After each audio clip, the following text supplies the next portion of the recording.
अब बढ़ते हैं एक्सरसाइज 1.3 के सेकंड क्वेश्चन की ओर। सेकंड क्वेश्चन में आपको सिद्ध करना है कि 3 + 2√5 एक अपरिमेय संख्या है। इसको भी हम बिल्कुल फर्स्ट क्वेश्चन की तरह ही मान के चलेंगे कि जो हमको सिद्ध करना होता है उसका उल्टा मान लेते हैं।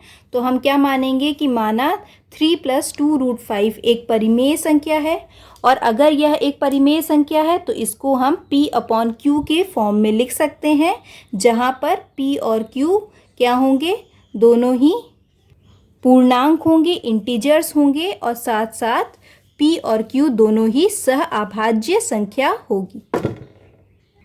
तो देखिए हमने लिख लिया है कि हमने इसको परिमेय संख्या मान लिया कि माना कि 3 + 2√5 एक परिमेय संख्या है। हम किसी भी परिमेय संख्या को कैसे लिख सकते हैं, P/Q के रूप में लिख सकते हैं, जहाँ P तथा Q क्या होंगे, दोनों पूर्णांक होंगे, दोनों इंटीजर्स होंगे। पूर्णांक संख्याएं आपको पता ही हैं, नहीं पता है तो इस चैप्टर के स्टार्टिंग में हमने फर्स्ट वीडियो में सारी प्रकार की संख्याओं का उल्लेख अच्छी प्रकार से किया है। और जो इसमें Q होगा वो 0 के बराबर नहीं होगा। क्यों 0 के बराबर नहीं होगा, क्योंकि अगर Q 0 के बराबर हो गया तो यह पूरी संख्या क्या हो जाएगी, यह संख्या अनंत हो जाएगी। ठीक है, साथ साथ P तथा Q सहअभाज्य यानी कि को प्राइम संख्या होंगी। अब सहअभाज्य संख्या क्या होती है, वही होती है कि जैसे कि मान लीजिए मैं ले लेती हूँ 15/8। हमने एक संख्या ले ली, ये P/Q की फॉर्म में है। देखिए ये परिमेय संख्या की तरह है ये, पर ये जो परिमेय संख्या है 15/8 ये किसी भी सेम नंबर से डिवाइड नहीं होगी। जैसे कि 15 है वह 3 से डिवाइड हो सकता है, 5 से डिवाइड हो सकता है। 8 है वह 2 से डिवाइड हो सकता है और 4 से डिवाइड हो सकता है। खुद 8 अपने आप से डिवाइड हो सकता है, 1 से डिवाइड हो सकता है। यह जो परिमेय संख्या है यह सिर्फ एक कॉमन नंबर से डिवाइड हो सकती है, और वो है 1। सिर्फ एक नंबर से ही दोनों भाग जा सकते हैं, उसके अलावा ये किसी दूसरी संख्या से भाग नहीं जा सकते हैं। इसके विपरीत अगर मैं एक संख्या लेती हूँ, जैसे कि मान लीजिए 6/9, ठीक है, तो ये जो संख्या है यह किससे चली जाएगी, यह 3 से भाग चली जाएगी। 3 त्रिकाई 9, 3 दूनी 6, तो यह जो होगी सहअभाज्य संख्या नहीं होगी 6/9, क्योंकि यह एक कॉमन नंबर 3 से भाग चली गई। लेकिन ये जो हमको नई संख्या मिली है 2/3, यह एक सहअभाज्य संख्या है, क्योंकि यह 1 के अलावा किसी दूसरे नंबर से भाग नहीं जाएगी। तो हमने 3 + 2√5 को परिमेय संख्या मान लिया है। तो किसी भी परिमेय संख्या को हम P/Q की फॉर्म में लिख सकते हैं, यानी कि P/Q बराबर हो जाएगा 3 + 2√5। ठीक है, इसको हम ऐसे भी लिख सकते हैं, P/Q को इधर रख देते हैं, 3 + 2√5 को इधर रख देते हैं।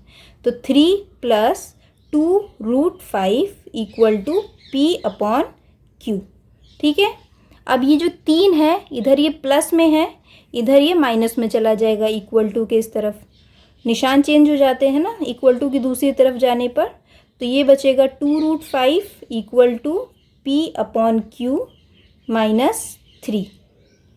अब हम ले लेंगे इसका एलसीएम, तो Q लिया कॉमन, यहाँ बचेगा P - 3 × Q 3Q, तो ये हो जाएगा 2√5 = P - 3Q/Q।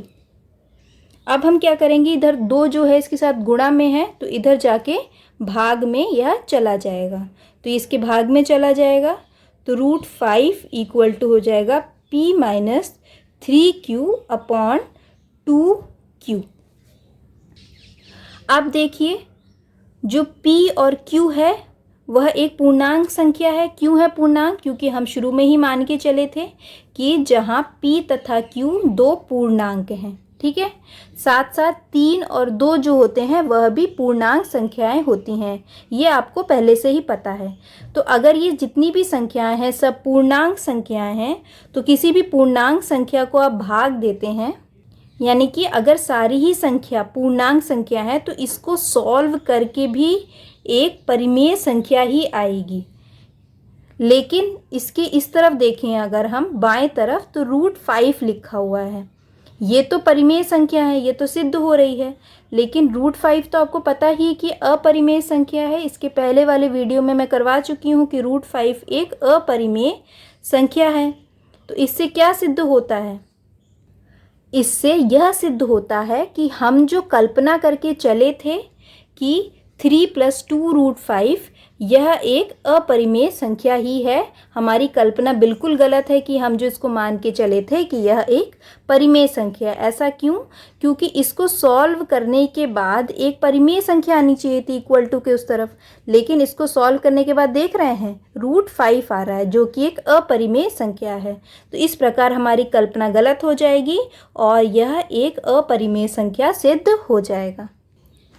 अब देखिए, इसमें लिख भी दिया है कि चूंकि p तथा q पूर्णांक हैं और 2 तथा 3 पूर्णांक हैं, यानी कि ये सारे पूर्णांक हैं, इसीलिए p - 3q/2q एक परिमेय संख्या है, जबकि जो बायां पक्ष है वह एक अपरिमेय संख्या है, ये जो बायां पक्ष है। तो इससे एक विरोधाभासी परिणाम प्राप्त होता है, क्या? कि √5 एक परिमेय संख्या है। यह एक विरोधाभास है, गलत है। ऐसा विरोधाभासी परिणाम हमारी गलत कल्पना से प्राप्त हुआ है। कौन सी गलत कल्पना से? जिसमें हमने स्टार्टिंग में ही मान लिया था कि 3 + 2√5 एक परिमेय संख्या है, अतः 3 + 2√5 एक अपरिमेय संख्या है, यह सिद्ध होता है।